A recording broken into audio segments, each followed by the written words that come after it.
இது என் கண்ணு முன்னாடி இருந்தா என்னால அழகனை பத்தி நினைக்காம இருக்க முடியாது. தூக்கி போடவும் மனசு வரல, கூட வச்சுக்கவும் முடியல.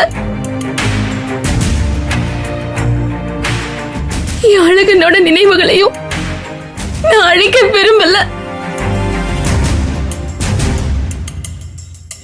யார்கிட்டயாவது கொடுத்து வைக்கணும்னு தோணுச்சு. உங்களை தவிர வேற யாரும் எனக்கு தோணல அன்பு.